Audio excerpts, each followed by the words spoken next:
Discipulado nas cartas às igrejas do Apocalipse, parte 2. Eu sou o pastor Daniel Torres, líder do movimento discipular da Primeira Igreja Batista de Curitiba, e você é meu convidado para continuarmos nessa série baseado no livro de Apocalipse. Eu estou muito animado de te receber aqui nesse momento para estudarmos a palavra de Deus. Se você está me assistindo pela televisão ou pelas redes sociais, ou se você está me ouvindo pela rádio, você é muito bem-vindo aqui nesse tempo de pensarmos sobre discipulado e extrairmos lições preciosas do último livro da Bíblia, do livro de Apocalipse. Se você perdeu a parte 1 desse estudo, eu quero te convidar a você ir lá no canal do YouTube da PIB Curitiba e poder assistir a primeira parte desse estudo, ou no canal do Movimento Discipular, no nosso Instagram, no nosso YouTube, você vai encontrar ali esses estudos da Palavra de Deus.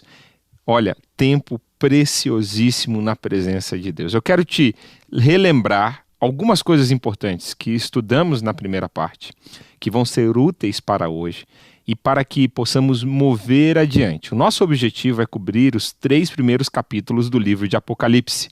Então nós vamos nos dedicar a essa apresentação de Jesus glorificado do capítulo 1, que foi a parte principal da aula anterior.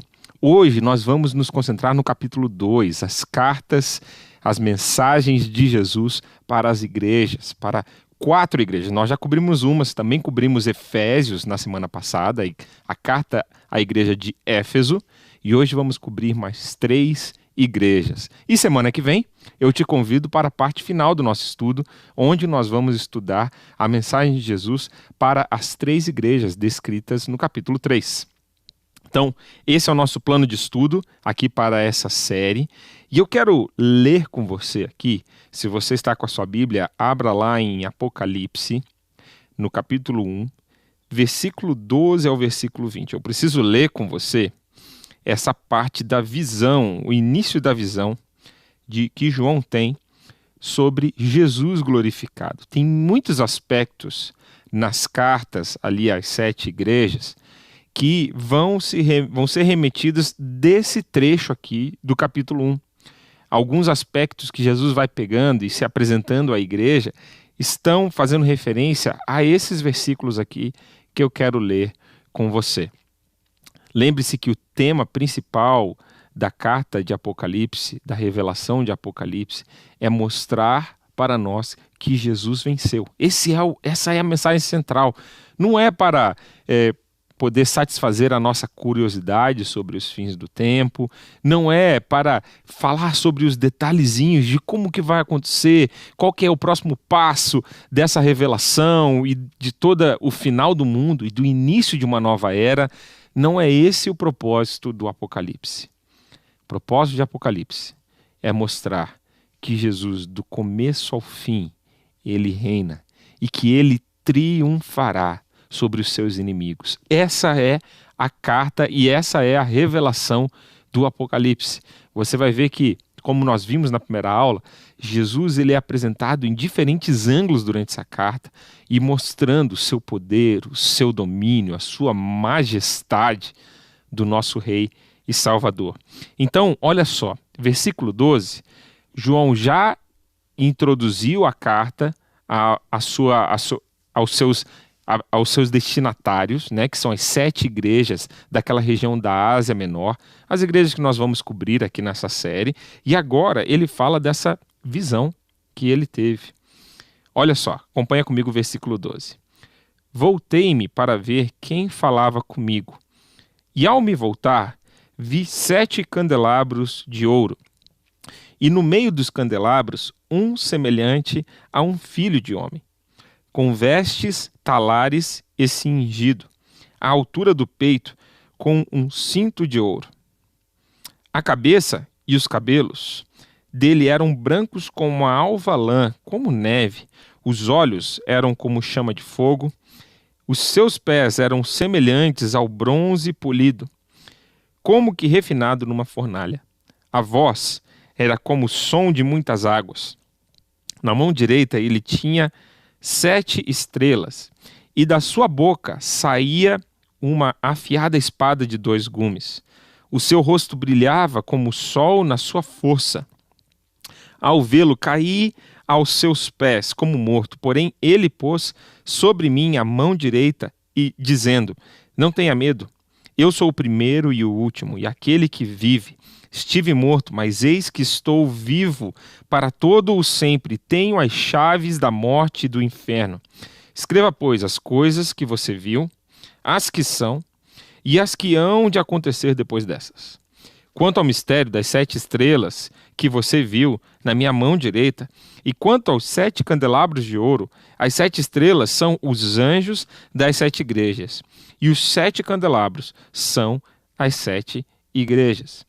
Então, se você quer uma descrição ou uma explicação melhor desses versículos, te convido de novo a assistir a aula 1, onde eu pude cobrir versículo a versículo o que significa essa visão.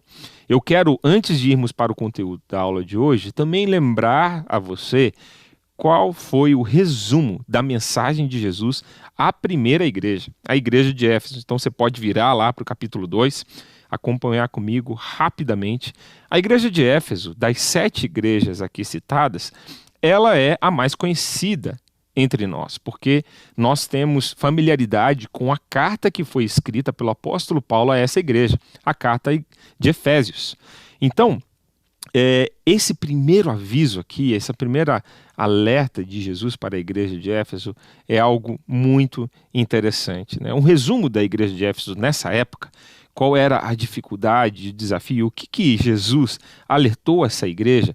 Era uma igreja que parecia ser muito ativa, era uma igreja que estava combatendo as falsas doutrinas, os falsos ensinamentos, os falsos mestres. Era uma igreja que estava buscando ser relevante na sua sociedade. Mas Jesus, ele chama a atenção dessa igreja porque eles tinham esquecido o primeiro amor. Eles tinham esquecido de nutrir aquele relacionamento íntimo entre discípulo e o mestre, Jesus. Então eles estavam muito ativos, mas eles tinham pouco relacionamento íntimo com Deus. E Jesus chama a atenção deles, porque santidade sem intimidade não é aquilo que Jesus espera de mim e de você. E a lição que ficou dessa primeira igreja, para o nosso discipulado, para a nossa vida como discípulos de Jesus, nossa vida como ministros, servos de Deus, é que nós precisamos alinhar as duas coisas. Precisamos sim buscar pureza, precisamos sim buscar santidade, precisamos sim ser ativos na obra de Deus, mas nós precisamos também manter e crescer num relacionamento autêntico e vivo com Jesus. Porque senão, todas as nossas obras, elas não representam ou elas não substituem o nosso amor por Jesus. Elas precisam ser uma consequência, elas precisam vir desse ardor, elas precisam vir dessa paixão consumidora no nosso relacionamento com Deus. Lembro das palavras de Jesus em Mateus 7, quando Jesus fala, né, que muitos, em nome dele, iriam expulsar demônios, iriam profetizar, iriam falar em novas línguas, mas que ao chegar ao céu, ele falaria para essas pessoas: eu não os conheço. O próprio Jesus, ele define a vida eterna falando no Evangelho de João que a vida eterna é que conheça Deus o Pai e a Jesus Cristo, seu Filho, a quem enviou. Então, esse fato de conhecer, se relacionar com Deus, ter intimidade, autenticidade no seu relacionamento com Deus, querido discípulo que está me ouvindo, que está me assistindo, que está me vendo, isso é prioridade na sua vida. Faça um, mas não deixe de fazer o outro. Se envolva na obra de Deus, mas se envolva com o Deus da obra também. Faça essas duas coisas para que você não receba uma advertência como a igreja de Éfeso recebeu. Bom, agora eu já fiz um breve, até longo resumo da nossa semana 1. Eu quero te convidar agora a olharmos para a segunda igreja aqui citada no livro de Apocalipse, que é a igreja de Esmirna. Acompanha comigo a leitura do versículo 8 ao versículo 11 do capítulo 2 e vamos ver o que Jesus disse a essa igreja. Ao anjo da igreja em Esmirna, escreva: essas coisas diz o primeiro e o último, que esteve morto e tornou a viver. Conheço a tribulação pela qual você está passando, a sua pobreza, embora você seja rico, e a blasfêmia dos que se declaram judeus e não são, sendo isso sim sinagoga de Satanás. Não tenha medo das coisas que você vai sofrer. Eis que o diabo está para lançar alguns de vocês na prisão, para que vocês sejam postos à prova e passem por uma tribulação de 10 dias. Seja fiel até a morte, e eu lhe darei a coroa da vida. Quem tem ouvidos, ouça o que o Espírito diz às igrejas. O vencedor de modo nenhum sofrerá o dano da segunda morte.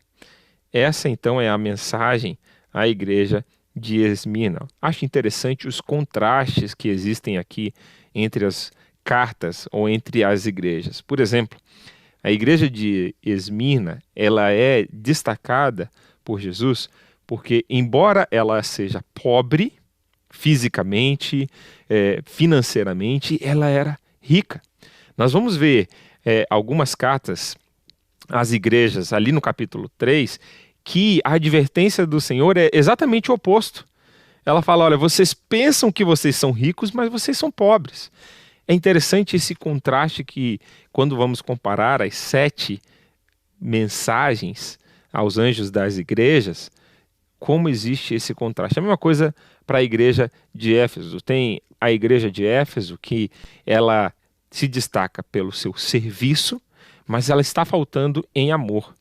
E mais para frente nós vamos ver uma carta que está fazendo o oposto, uma igreja que está fazendo o oposto. Ela se relaciona com Deus, mas ela esquece de se dedicar às obras da santificação. Ela descuidou da sua doutrina, ela descuidou do seu cuidado, e isso também não agrada a Jesus. Portanto, esse equilíbrio, esse manter as duas áreas firmes, constantes, isso é tão importante na nossa vida espiritual. Não descuide da sua doutrina, da santidade, da pureza, mas também não descuide da sua paixão, do seu amor por Jesus, da intimidade com Deus. Cuide dessas duas coisas. Agora, vamos olhar aqui para o versículo 8. Você vai ver que existe um padrão aqui nessas cartas, tá? Nessas mensagens. Primeira coisa que Jesus faz em todas elas, ele se apresenta. E essa descrição de como Jesus se revela àquela igreja, ela tem a ver com o que a igreja está passando, tem a ver com o contexto onde a igreja está situada, e Jesus está falando para aquela cidade, como a mensagem do evangelho, ela se revela naquela cidade, e tem a ver com coisas que Jesus quer trabalhar naquela igreja. Então é impressionante como os detalhes que estão ligados com aquele trecho que nós já lemos no capítulo 1, do versículo 12 ao versículo 20, aquilo que Jesus é exatamente a resposta para aquilo que a igreja está faltando ou para os desafios que se apresentam àquela igreja no futuro ou na realidade onde ela está inserida. Meus irmãos, isso é uma lição para mim e para você. Porque tudo que nós precisamos, tudo que está faltando na nossa vida, seja paciência, seja recursos, seja saúde, seja paz no nosso lar, seja constância, coragem, sabedoria, tudo. Todas as coisas que você hoje talvez está olhando para a sua vida e falando assim, olha, eu estou sentindo falta disso. Eu sinto que eu preciso melhorar nisso. Saiba que a resposta está em Jesus. Jesus tem a resposta. O que ele é uma resposta para a sua necessidade, para o seu problema. Então, olhe para ele. Você vai encontrar as respostas para o seu problema e para a sua necessidade, seja ela qual for. Agora, sem mais delongas, vamos olhar aqui como Jesus ele se apresenta àquela igreja e tem uma mensagem especial para a igreja. Ele fala que ele é o primeiro e o último, o que esteve morto e tornou a viver. Então, Jesus ele fala que ele é eterno. Jesus também fala que ele ressuscitou. E essas duas características de Jesus, elas falam muito forte a essa igreja. Era uma igreja que estava passando por uma perseguição tremenda. A gente já vai entender um pouco mais do contexto dessa cidade. Era uma cidade conhecida pelo seu poder militar. Ela também era uma das cidades mais importantes do Império Romano. E a comunidade ali, principalmente a comunidade judaica, era uma comunidade afluente, muito relevante naquela comunidade. E a comunidade judaica, oprimia também a comunidade cristã. Tanto que ele faz menção aqui à sinagoga de Satanás, por exemplo, nessa carta, nessa mensagem à igreja de Esmirna. Então, é uma igreja que, pela sua fidelidade, pela busca por pureza, ela tem sofrido perdas materiais, perdas e traumas, pressões emocionais. Isso tem afetado a igreja como um todo, por permanecer fiel e não ser condizente à adoração dos ídolos que existiam naquela cidade. Cada cidade, foco do Império Romano, ela era reconhecida pela adoração de um Deus específico, de uma entidade. E quando você se negava a fazer parte dessas festividades, quando você se negava a fazer parte ao culto ao imperador, como é a realidade dessas cartas aqui, você era afastado da sociedade. Você não conseguia emprego, você não conseguia muitas vezes onde morar, você teria dificuldade de relacionamentos sociais, você realmente era excluído da sociedade. E é isso que essa igreja está vivendo aqui na cidade de Esmirna. É por isso que essa igreja recebe essa mensagem tão importante de Jesus.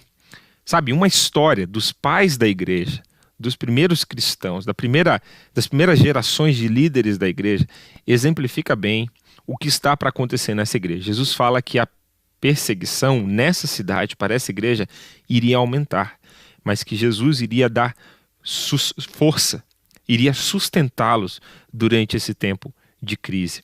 E olha, a história de Policarpo, que foi bispo da cidade de Esmirna, ilustra muito bem o que aconteceu aqui. Eu não sei se você já teve a oportunidade de ler sobre como foi a morte de Policarpo. Ele é um dos mártires da igreja, uma das pessoas que morreram por causa da sua fé.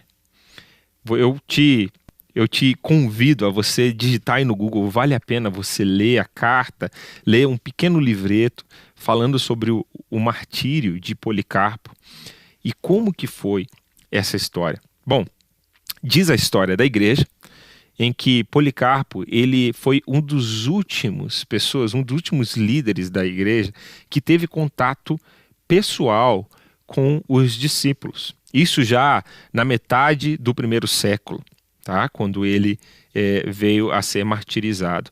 Mas, por exemplo, Policarpo, ele foi um dos discípulos, ou dos aprendizes do apóstolo João, que está escrevendo a carta de Apocalipse. E Policarpo, já com idade avançada, já com mais de 80 anos de idade, ele é levado à arena da cidade para ser martirizado. Por causa da sua idade, as autoridades da cidade falam: Policarpo, por causa da sua idade, nós queremos te poupar. Se você aqui publicamente reconhecer e reverenciar o imperador e você rejeitar as doutrinas que você propaga durante a sua vida, nós vamos te poupar da morte. Isso na frente de todo o estádio, de toda a cidade que se comoveu para ver ali o testemunho de Policarpo. E as frases de Policarpo, eu quero te convidar a você ler literalmente, mas ele fala algo tão tocante. Ele fala: como eu negarei alguém que eu tenho servido há mais de 60 anos e que nunca me fez mal? Eu morrerei pela minha fé. É lindo ver o discurso de Policarpo. E aí a história da igreja vai dizer que ele foi ameaçado a ser jogado às feras. E ele falou: podem trazer as feras, eu não tenho medo delas. E aí eles mudaram a estratégia, colocaram ele num poste e para queimá-lo vivo. E na hora que eles iriam perfurar as mãos dele com um prego, ele fala que ele não precisava daqueles pregos, que ele iria de vontade própria segurar-se ali e que Deus daria forças a ele. Então eles não perfuraram as mãos de Policarpo. E a história diz que quando acenderam o fogo não tocou o corpo de Policarpo. E quem estava ali viu um milagre acontecendo na frente dos olhos daqueles testemunhas ali, do poder de Deus. Ele não foi morto, queimado. E aí um dos soldados ali, o comandante, mandou um dos soldados pegar uma lança e atravessar o corpo de Policarpo. Então foi assim que a história da igreja nos conta o martírio desse homem de Deus. Então você pode ter uma ideia do que Jesus está falando de perseguição aqui para essa carta. O que Jesus fala sobre esses 10 dias de perseguição que eles iriam sofrer, que pessoas seriam jogadas na prisão, iriam sofrer na testemunha por testemunhar da sua fé? Eu quero te chamar a atenção, porque essa é uma dentre as 7 cartas. Existem somente 2 que não receberam nenhuma repreensão de Jesus. A carta de Esmirna é uma dessas 2 que não recebeu nenhuma repreensão de Jesus. Somente recebeu encorajamento e elogio. É interessante que não está ligado com influência, não está ligado com poder econômico ou o poder social daquela igreja, está ligado com a fidelidade às palavras de Deus e o amor por Deus e pelas pessoas. É isso que Jesus elogia nas 2 cartas em que Jesus tece somente elogios. É isso que ele destaca. Que nessa igreja ele está destacando a fidelidade deles em meio a tanta perseguição. Agora, vamos tirar a lição para a nossa vida? Nós estamos passando por um momento, se você está assistindo esse vídeo ou esse áudio, ouvindo esse áudio no futuro, nós estamos passando por um meio da pandemia do coronavírus em 2020 e nós estamos passando por circunstâncias difíceis, talvez não tão difíceis quanto da igreja de Esmirna, mas com certeza nós podemos tirar lições preciosas do que fazer quando as circunstâncias da nossa vida nós nos encontramos como a igreja de Esmirna, pressionados socialmente ou até pressionados por consequências dessa situação social, como a pobreza, como a dificuldade de se relacionar com pessoas. Quando nós estamos passando por um momento de tribulação, um momento de oposição, como que nós devemos fazer para permanecermos firmes? Como que nós podemos viver em meio às pressões que se apresentam hoje? Talvez você está me ouvindo, você está sem um emprego, sem perspectiva. Talvez você está dando os primeiros passos na sua caminhada com Deus e já está passando por lutas, por tribulações, por dificuldades. Bom, eu quero te incentivar a permanecer firme, a seguir aquilo que Jesus fala a essa igreja. Não tenha medo, eu estou com você, eu venci a morte, eu posso te dar forças, eu posso te guiar, posso te ajudar a passar por essa tribulação, posso te ajudar a vencer esse momento difícil na sua vida. Se você tem um discípulo que você está caminhando com ele e você está vendo ele passar por essas dificuldades, por essas lutas, incentiva ele a conhecer mais desse Jesus que tem poder sobre todas as coisas. Que outras pessoas, outros irmãos deles, em outros momentos da fase do mundo, já passaram por dificuldades assim. Já passaram por lutas, por pobreza, por pestes, por situações como essas que a gente está vivendo. E nós podemos ver que Deus, Ele cuidou dessas pessoas, Ele cuidou dessa igreja. Deus não livrou eles das lutas, como Deus não vai nos livrar das lutas hoje. Mas Ele nos ajuda a passar por elas. E mais importante do que as circunstâncias externas, que são importantes, o sustento, a gente ter o que a gente precisa para viver, é a resposta do nosso coração, que diz muito para o nosso Jesus e que nos ajuda a vencer as provações do caminho. Como que nós respondemos às lutas, às provações, às dificuldades? Nós não podemos recuar, precisamos continuar avançando na nossa fé. Seja o que for que esteja acontecendo na nossa vida. É bom você lembrar disso quando você está passando por momentos bons. E nos momentos difíceis, você precisa ouvir essa voz constante que diz: continue caminhando, continue crendo, continue buscando, continue, porque Jesus está com você no meio dessa tribulação. Ele não se esqueceu. Ele está cuidando de você. Olha só as palavras de Jesus no versículo 10. Seja fiel até a morte, e eu lhe darei a coroa da vida. Que palavra fantástica, que nós precisamos lembrar, né? As palavras de encorajamento de Jesus para essa igreja é exatamente essa: não tenha medo. Não tenha medo do que vai acontecer. Não tenha medo do que vai acontecer no porvir. E, gente, que mensagem relevante, atual para os dias de hoje. Estamos passando por um tempo tão difícil em 2020. Começamos a pensar em 2021, já agora em novembro de 2020. E bate o medo, né? Bate uma insegurança, uma incerteza de como que vai ser. O que vai acontecer ano que vem? Como que eu me planejo? Como que eu me organizo? Essas palavras de Jesus, elas servem tanto. Não tenha medo das coisas que você vai sofrer, ou do que está por vir. Ele está conosco. Ele vai nos guiar.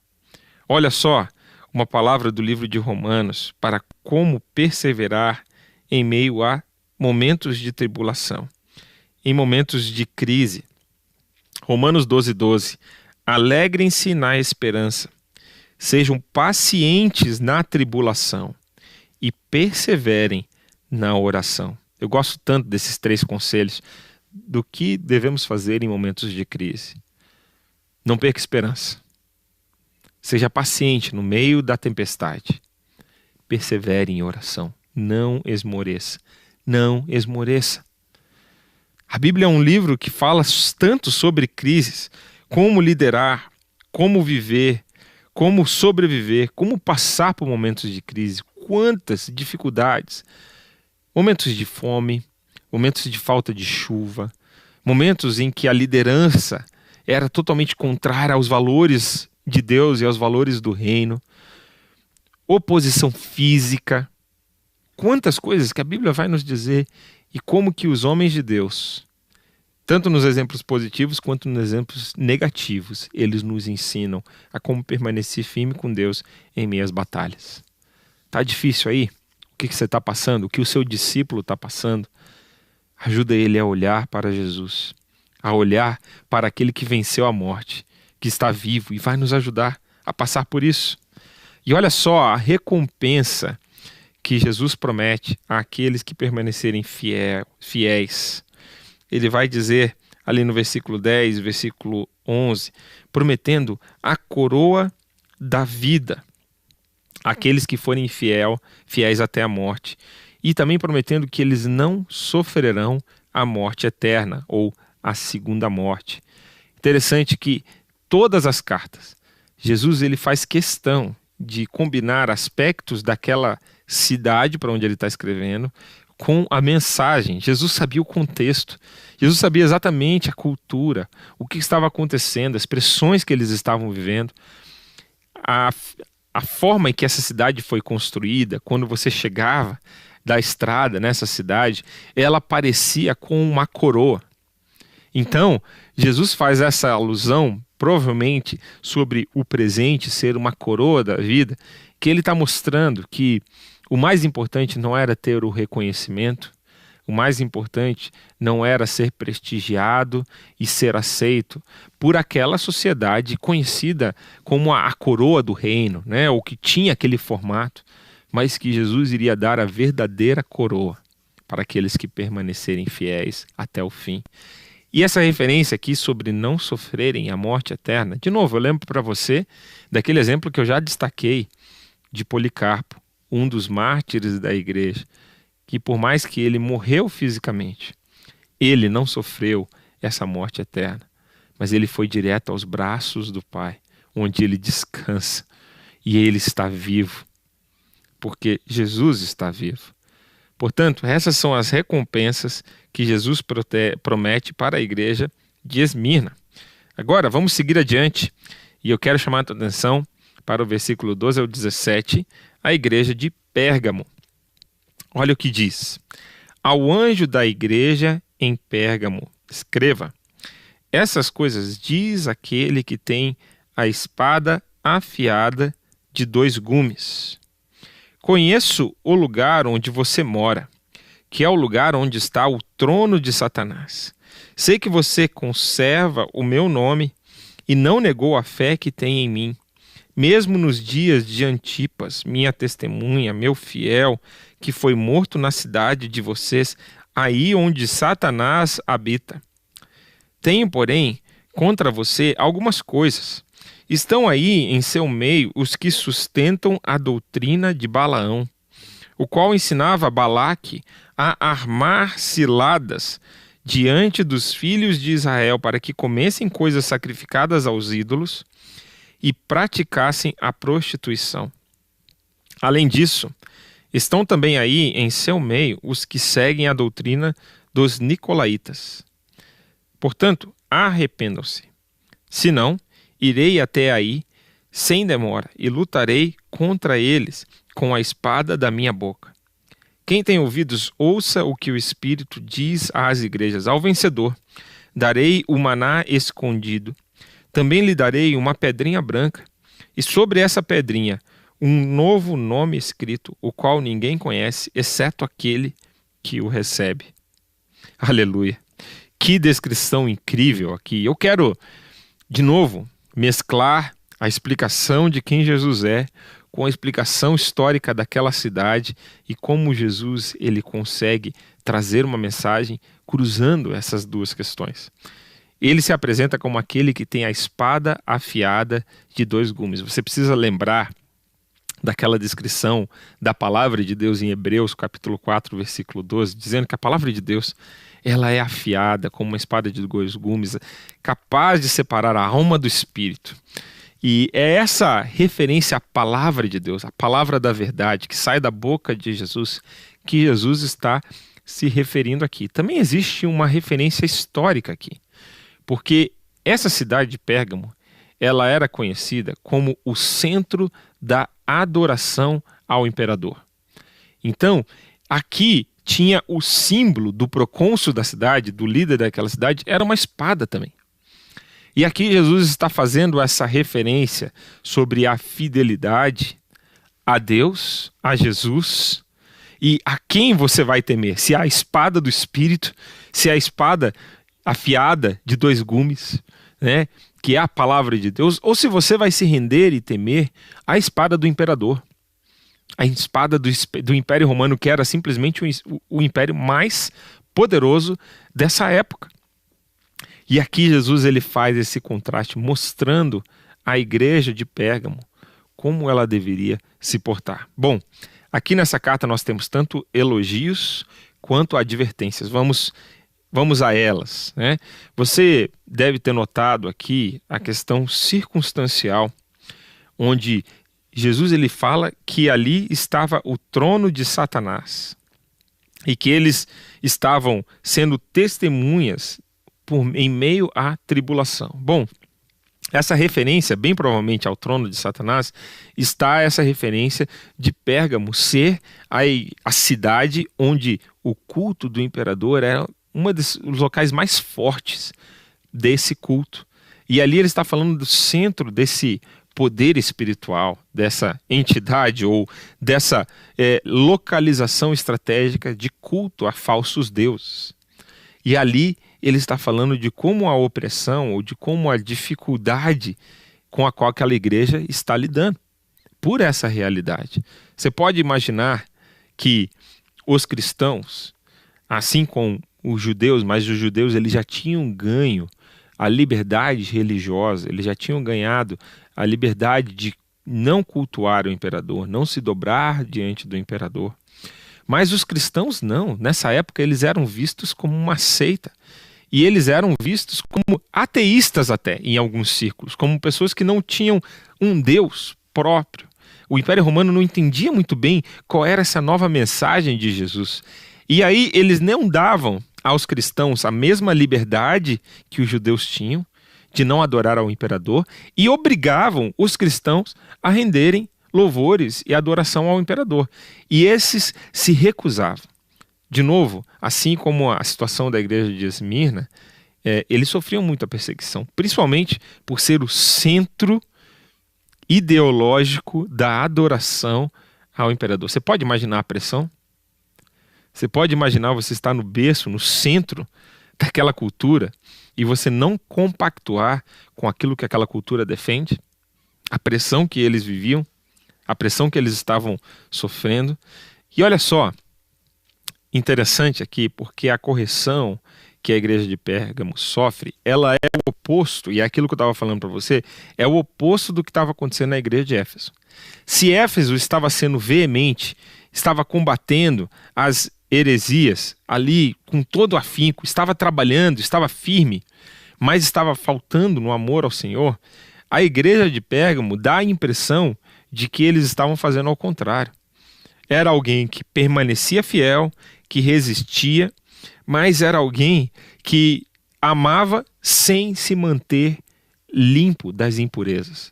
Era alguém que amava sem pureza. E também isso não agrada a Deus. Aqui existe a referência às falsas doutrinas de Balaão e Nicolaítas.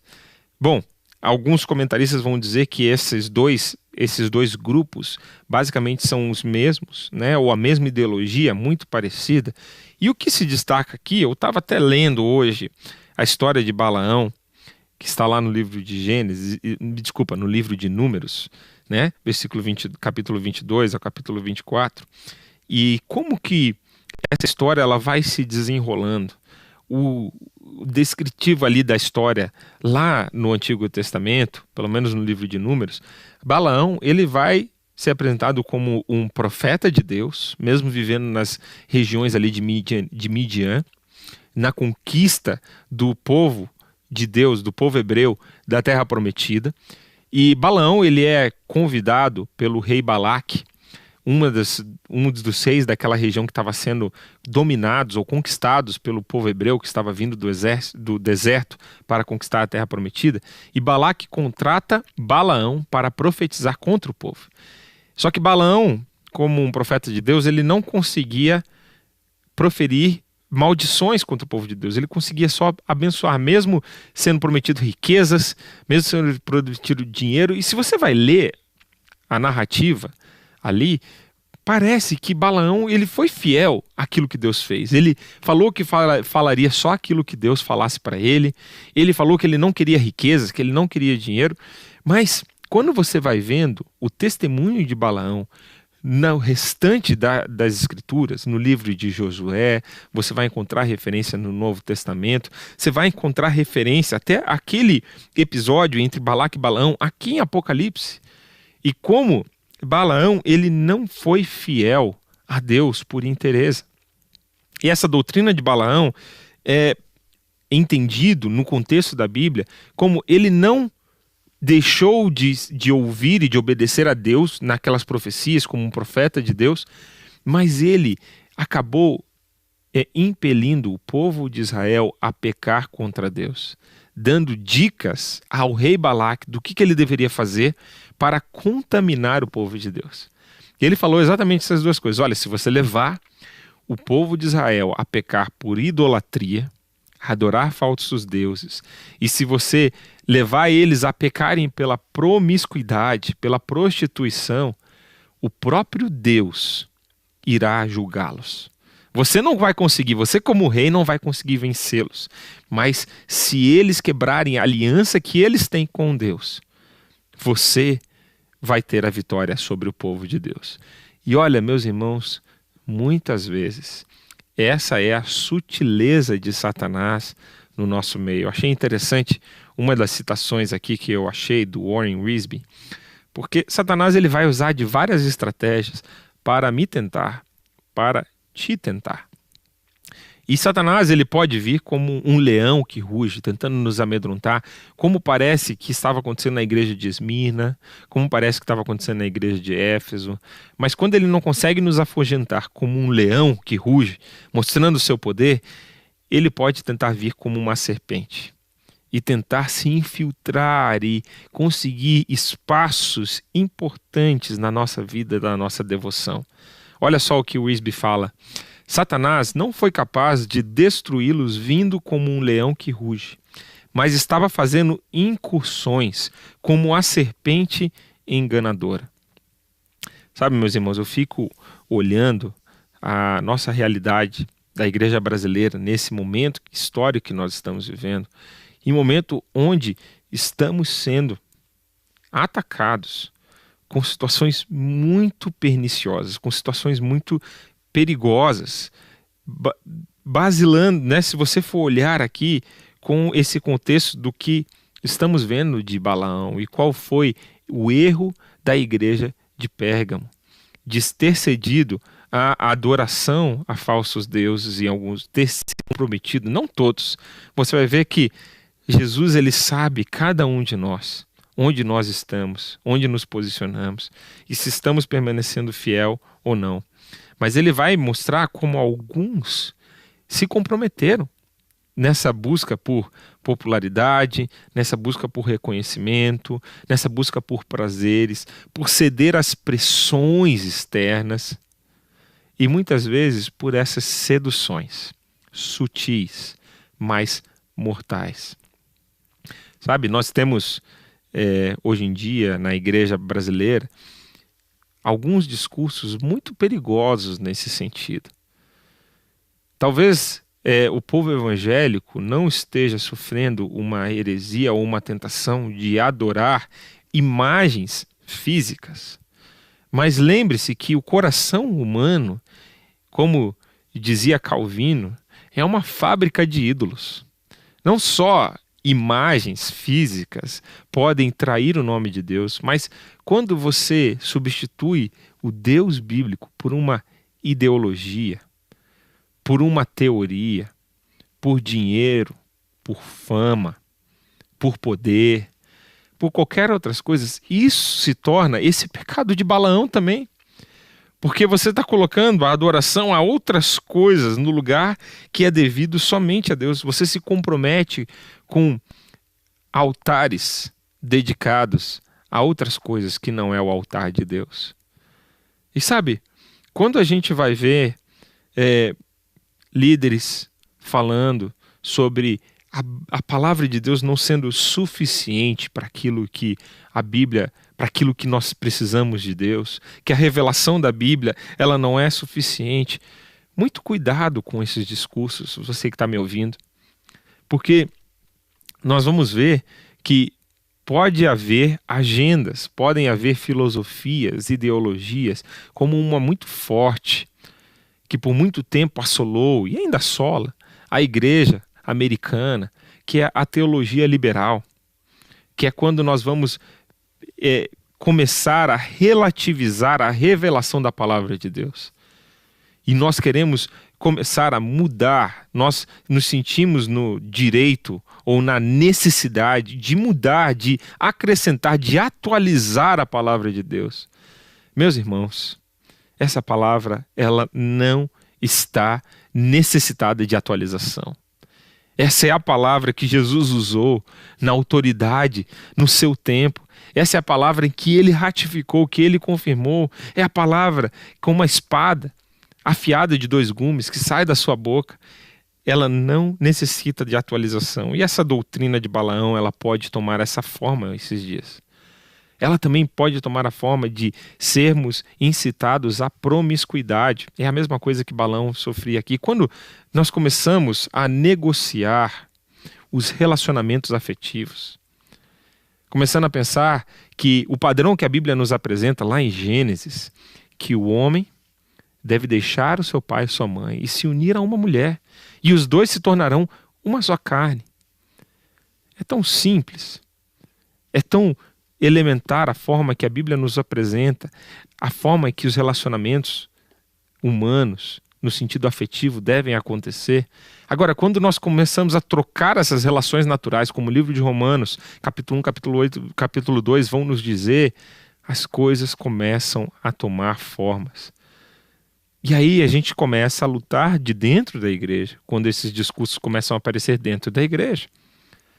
As pressões não estão só fora, mas as pressões também vêm de dentro. E aí, meus irmãos, é como esse conselho aqui, ou como essa palavra de Wisby, né? Não só como um leão que ruge, mas como uma serpente que vem se infiltrando e vem se instalando, ela faz grandes danos na igreja de Deus. Que Deus tenha misericórdia de nós, que Deus nos ajude a nos permanecermos fiéis, firmes, porque existe uma promessa. Se você permanecer firme, fiel, e você não se render, a palavra de Deus a essa igreja, a igreja de Pérgamo, é: arrependam-se. Senão irei até aí sem demora e lutarei contra eles com a espada da minha boca. E aqui vem uma questão muito interessante sobre isso que nós estamos falando, da nossa cultura, do nosso tempo. Essa igreja, a igreja de Pérgamo, ela lembra para mim esse embate entre a igreja de Jesus Cristo e a cultura ao seu redor. Essa é uma luta constante que nós temos. Nós temos um livro famoso do Niebuhr que fala sobre as 5 posições do crente, né, 5 posições do cristão em relação à cultura, e como nós precisamos, ao mesmo tempo, desafiar a cultura e, ao mesmo tempo, reconhecer traços importantes em que a cultura pode nos ajudar a entender melhor o Evangelho. Essa é a posição final, em que ele vai falar que é a posição ideal. Agora, esse embate, meus irmãos, ele sempre vai estar sofrendo essas interações. É um atrito constante entre a cultura e a mensagem do Evangelho. E nós precisamos deixar essa mensagem do Evangelho criar raízes, não somente no nosso coração, mas na nossa cultura, na cultura brasileira. E nós estamos há muitos anos. Precisamos ainda trabalhar muito para que a cultura do Evangelho do Reino possa penetrar de fato a nossa cultura. Nós crescemos em números, sim. Nós somos, hoje em dia, um grupo significativo da população brasileira. Mas, como dizem os teólogos da própria África, né, de um outro continente que sofre da mesma dificuldade que o Brasil está sofrendo, um crescimento numérico muito grande, mas falando que nós temos uma largura de crescimento de quilômetros, mas a profundidade de alguns poucos centímetros. A mensagem do Evangelho, ela tem que penetrar. A mensagem do Evangelho tem que penetrar no nosso coração e na nossa cultura. E nós precisamos saber como representar a Jesus em meio à nossa cultura. Não nos rendemos às pressões, não nos rendemos às ideologias, não nos rendermos aos discursos que não vão nos ajudar a representar a Jesus nessa terra. Queria te convidar hoje, você que está me ouvindo e você que está procurando ser uma testemunha de Jesus em meio à nossa cultura, a cultura brasileira. Quais são os traços da cultura brasileira que podem comprometer a essência do Evangelho? E como que você pode, de forma fiel, de forma sábia, de forma constante, de forma zelosa, permanecer-se constante e fiel à palavra de Deus? Esse é o nosso desafio, meus irmãos. É lermos a cultura que nos cerca, identificarmos os desafios e as oportunidades, não deixarmos de vencer e de viver as oportunidades que nos apresentam, como, por exemplo, a questão da internet, a questão do online, como nós podemos explorar as oportunidades. Agora, com certeza, isso também nos trará muitos desafios, como um que nós estamos vivendo, o retorno da igreja ao presencial. Como que nós vamos viver isso? Como que nós vamos continuar incentivando os nossos irmãos a manterem essa comunhão tão importante? Como é que você vai ser um cristão onde você não tem compromisso e conectividade com um outro cristão em nenhuma outra parte do mundo? A importância de ser parte de uma igreja local. Se você que está me ouvindo, essa mensagem, essa reflexão toda sobre Deus e cultura, sobre espiritualidade e cultura brasileira, se isso está mexendo com você, e se você está se vendo assim, alguém que quer conhecer mais de Deus, quer crescer na sua fé, quer ser uma fiel testemunha, quer fazer parte de uma comunidade local, mas você não está ainda conectado a uma igreja local. Você ainda não está se sentindo pertencendo a uma igreja cristã. Eu quero te convidar a você entrar aí no seu celular ou no seu computador em pibcuritiba.org.br/Jesus. Você vai digitar esse endereço aí, pibcuritiba.org.br/Jesus. E você vai ali preencher aquele formulário que nós temos. Nós queremos te acompanhar. Nós queremos te acolher aqui na nossa igreja, na Primeira Igreja Batista de Curitiba, e que você possa fazer parte dessa família espiritual. Que você possa permanecer firme na palavra de Deus, naquilo que Ele tem para nós, e não se render, porque a promessa de Deus para mim e para você é magnífica. Nós não podemos nos render às sutilezas dessa cultura.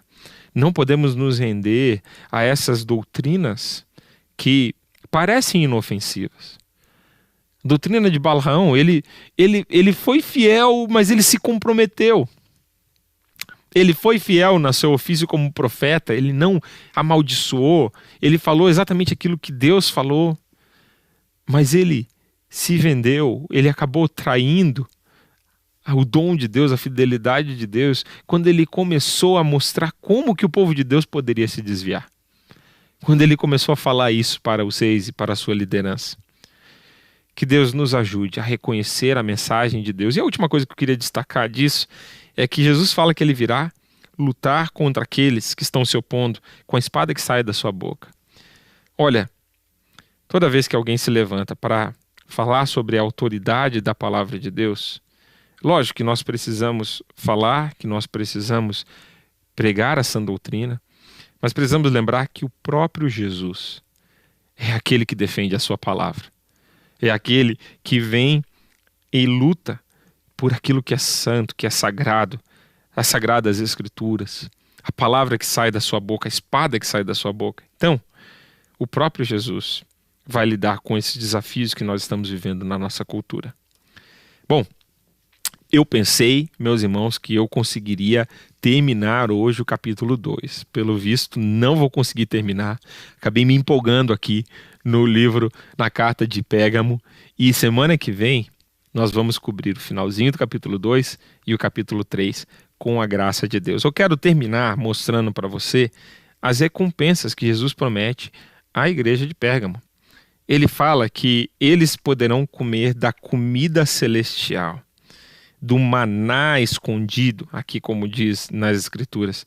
E eles vão ter também uma pedrinha branca, onde estará escrito o nome deles, e somente eles saberão esse nome.